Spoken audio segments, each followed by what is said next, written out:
Hello, welcome to BBTV. This is BBTV Beatrice. How you doing? Hope you're fine. Today we're going to be discussing marriage is work. Marriage is work. I would like to I have something I listed out that I'm going to talk about today about marriage.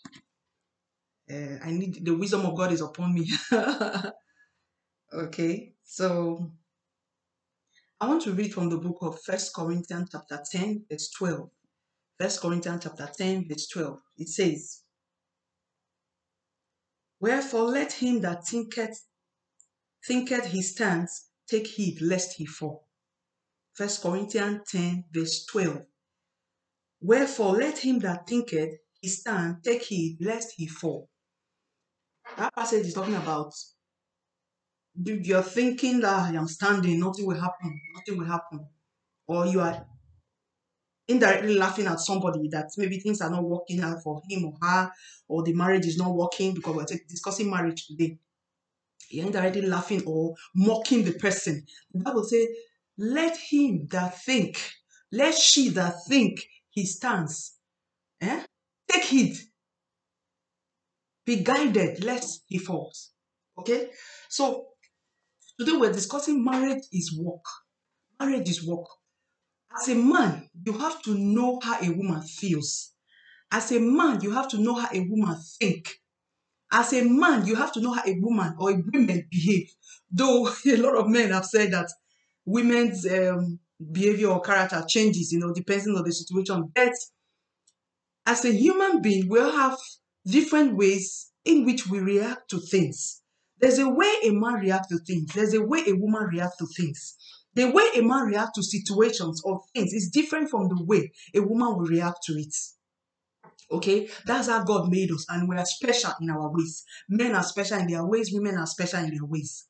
Okay, a man is a logical being.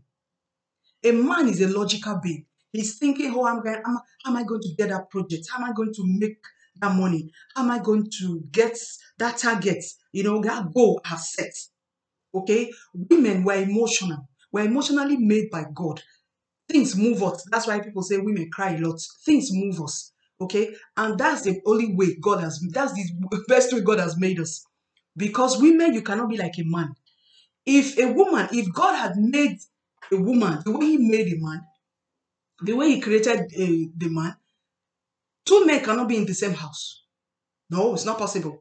It means they'll be reasoning the same way, behaving the same way, and there won't be fun in that house. So you see, God is all knowing. God knows the end from the beginning. So he made men or man in the way he has created them, and made women the way he has created them. So a man, before you go into marriage, you have to know how a woman react to things, how women behave, how they think. Okay? A man is thinking, how am I going to get a project? He's at home now, he's married. He's at home now, how am I going to get a project done? And the woman, all she just wants is for you to cuddle her. It's just for you to hold her. It's just for you to tell her sweet words. And the man is not in that mood. The woman is in the mood. You see? So before we marry, it's important we get to know. We get to understand who women are. Not particularly the person. Yes, the person, that is your own assignment. But you have to know how women think, how men think. Is very important. Some of us just enter marriage without knowing how people think, how our opposite sex think. You know, it's very important. How do men respond to things, and how do women respond to things? Okay, I've heard that it's good. Our fathers in the Lord have taught us that it's good for a woman to know how to cook. And all that. Also, I want you to know that the best way to a man's house is respect. The best way to a man's house is respect. If you think you can cook for him and you don't give him respect, sorry. And the best way to a woman's house is for you to treat her well with love. Love her. The Bible didn't say a woman should love the man. That's not God's commandment. The Bible says a man should love the woman. The woman should be submissive. That's how God puts it. So remember, God said in the book of First Corinthians chapter 10, verse 12, let him that stand take heed, be instructed, take a correction, take instruction, lest you fall. There are things that will be happening to you. You need somebody to advise you. You will need somebody to put you through. They said no man is an island of his own. No man is an island. We all need knowledge from one another, to grow from each other. So if what is very vital to a man is respect, is respect, is respect. It's very important. It's very important. A man's heart is respect, and a woman love. You know, keep showering her with love. Okay.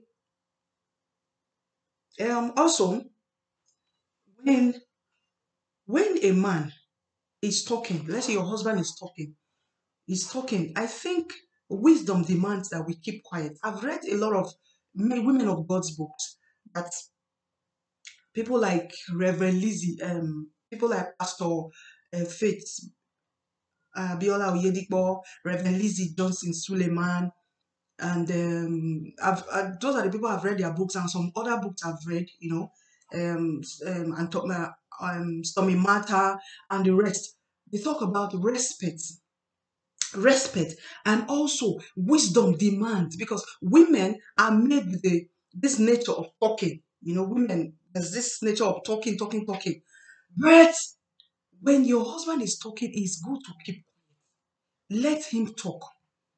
If you have any option, if you have any suggestion, if you have any opinion, let him finish. Be quiet and let him talk. As a woman, it's better for you to keep quiet, because men don't talk the way we talk. Men don't talk the way women talk. So when a man is talking, let him finish. Then you can bring back your suggestion. If he takes it, fine. If he doesn't take it, fine. But I think I read from Mama's book, Reverend Lizzie Johnson Suleiman. She talked about praying, and whatever you desire from your husband, whatever you want, say go on your knees and pray about it first before you ask him, so that the Holy Spirit can put it in his heart, or prompt him about it. He said, because marriage is work, and the work is both spiritual and physical. Marriage is work. The work is both spiritual and physical. You handle it in the place of prayer, then physically, like what I'm talking about keeping quiet when your husband is talking. It is not foolishness. Some women say, no, I know who I am. I know how many degrees I've gotten or I've acquired. I know where I've been or whatever. I know what I've achieved in life. Before a man, that is nothing. Yes, he can, respect what you've acquired and all that. But it is important. You make him know. Let him know. Let him feel that he's the man. Let him know that he's the man. So when he's talking, you keep quiet. When the president is talking before you, do you talk? That is how to present your husband. When the governor is talking before you, do you talk? When your boss is talking, don't you wait for him to finish or her to finish before you respond? That is how we are supposed to treat our husbands. When they are talking, we keep quiet and wait. Whatever suggestion we're making, we wait for them to finish, then we bring it out. Then we tell them, okay, this is what I feel. This is what I think. Don't you think it's better this way? I just want you to think it out. Then leave them to it. So when they are talking, it is better. Some women think it's foolishness. I can't take it anymore in this house. A man is talking, you are talking. There's no respect there. A man is talking, you are talking. There's no respect. You can be very beautiful, and when a man is talking, you are talking. I'm sorry.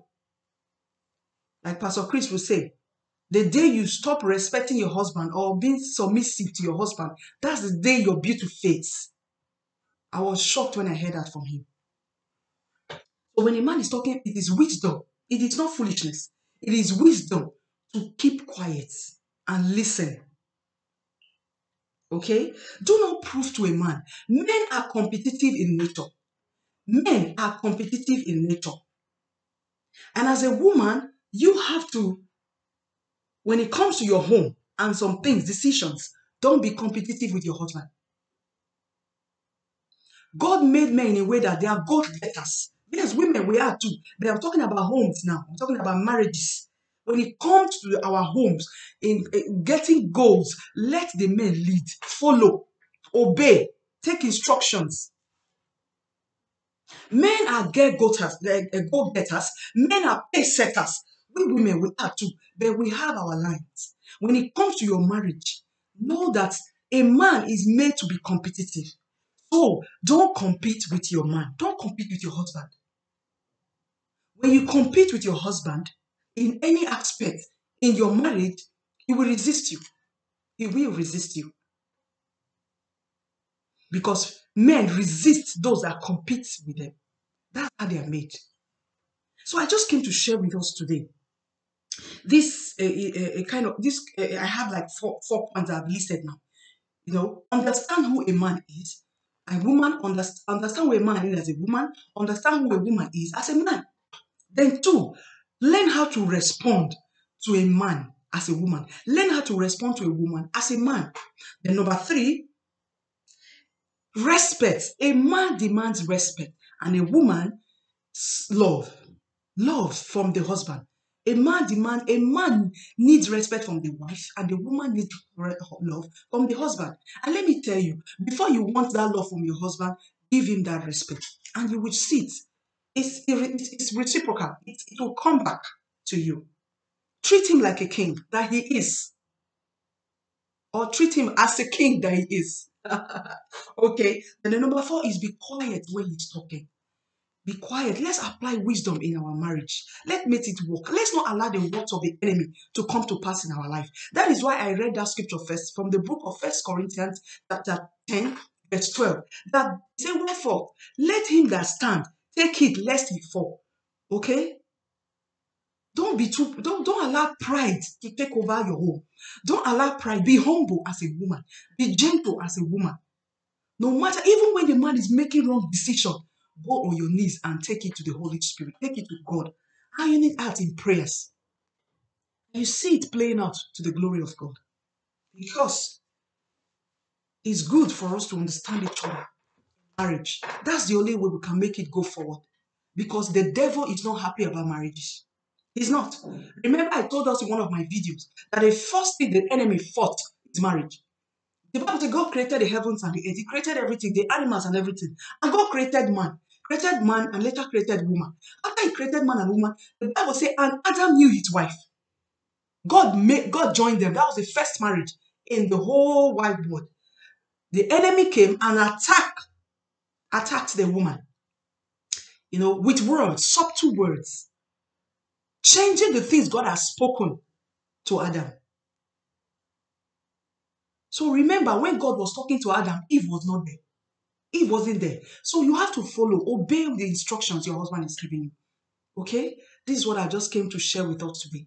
Please, we're all learning. We're all learning. That's why I read from that book. I'm also trusting God, believing God. So nobody that is an island. I'm not an island of knowledge. You're not an island of knowledge. We are all learning from each other. So let's learn to build our home. Let's learn to follow God's principle concerning marriage. Like when we're dating, I won't say dating because in Christianity we don't have dating, we have courtship. This was the book by Mama Faith Oyedepo, my husband, but after he has read it, he gave it to me to read. And I read it and I understood marriage. Remember in the book of Matthew, when the people were asking Jesus about divorce, should a man put his wife away? Okay, what are the conditions that a man should put his wife away? And Jesus answered them and said, have you not read? Have you not read? Ignorance. A lot of people are ignorant about what marriage is. But until you read books about anointed men of God, read the word of God, the Bible. This book opened my eyes to so many things. And the topic is building a successful marriage. I wasn't married when I read this book. And my eyes were open to so many things. The book is written by Pastor Faith Oyedepo. Okay, she's a blessed woman. She's a blessed woman. And this also is another book we read. So we're already married here. We bought it. The Power of Right Believing. The Power of Right Believing by Joseph Prince. Right believing. When you believe well, you behave well. That's the truth. When you believe well, you behave well. When you see a man behave or a woman behave in a certain way, it is the level of their understanding. And how do you get understanding? By reading, studying, listening to preachings and listening to men of God. Another way is when I was having some challenges then when we were married and I was waiting for my husband to come, become a better you by Joel Austin. Become a better you. There are a lot of things we need to work on ourselves. Nobody is perfect. We are working towards perfection. Nobody is perfect. So these are the books and some other books that I'll be bringing our way as we come on to discuss relationship and marriage on this channel. I just came to drop this for you. Respect for that man. Submission, love for that woman. That is what I came to just share with us today. And I know that please, the Bible says, he that stand should take it lest he fall. Depend on the Holy Spirit and not on your strength. The Bible says in the book of Proverbs that we should depend on God, we should rely on God, we should not lean on our own understanding. In all our ways, the Bible says we should acknowledge Him. Acknowledge God in that marriage, and He will make a way for you. God bless you. Don't forget to subscribe to this channel. This is BBTV Beatrice. Thank you, all my subscribers. I'm grateful. Thank you so much. Like I told us, we have a lot of goodies coming our way on this channel. Please, as you join me on this journey, I know God is taking us away. And please don't forget, you are the best. The best. God bless you.